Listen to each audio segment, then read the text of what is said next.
Ngayon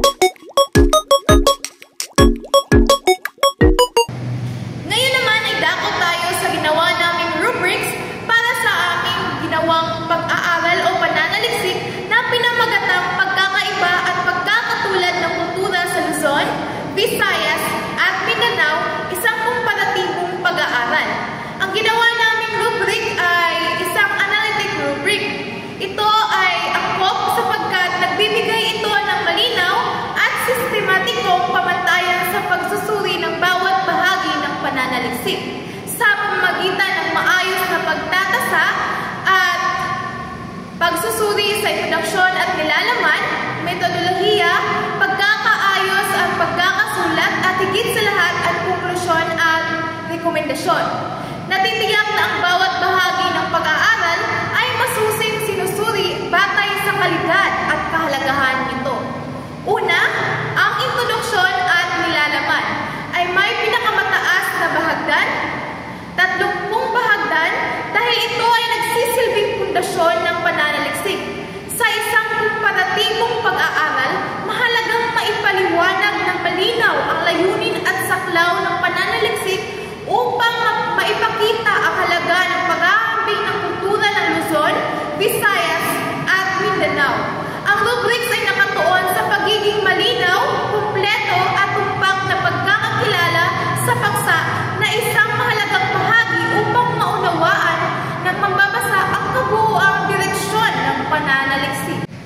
Para sa pangalawa, binibigyang diin din ng rubrics ang metodolohiya na may 20 bahagdan na mahalaga sa isang akademikong pananaliksik.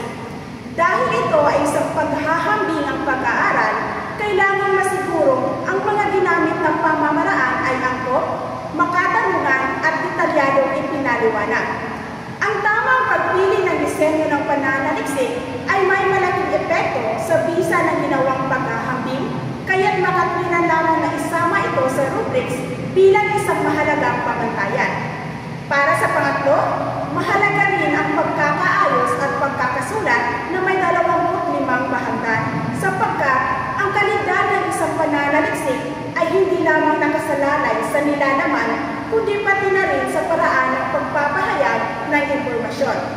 Sa isang akademikong sulatin, kailangang malinaw, organisado at may wastong gamit ng wika upang madaling maunawaan ang nilalaman. Ang rubrics ay nagtatakda ng pamantayan para sa maayos na gramatika, lohikal na organisasyon ng ideya at kalinawan ng pagpapahayag upang matiyak ang mataas na kalidad ng pagsulat. Para naman sa panghuli, ang konklusyon. Ito ay may 25 bahagdan. Ito ay isang mahalagang bahagi ng pananaliksik dahil ito ang nagbibigay ng buod ng katuklasan sa pag-aaral. Sa isang paghahambingang pananaliksik, kailangang matiyak na ang konklusyon ay malinaw, may kaugnay sa resulta, at nagbibigay ng mahalagang pananaw para sa hinaharap. Ang rubrics ay may pamantayang nakatuon sa pagiging kumpleto at lohikal ng konklusyon, na nagtitiyak na hindi ito basta haka-haka lamang, kundi nakabatay sa ebidensya ng ginawang pananaliksik.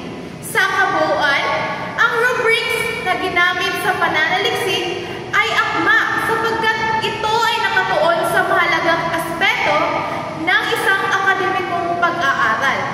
Ang malinaw na pagpapakilala ng paksa, ang makatotohanang metodolohiya, ang maayos na pagsulat at ang lohikal na konklusyon.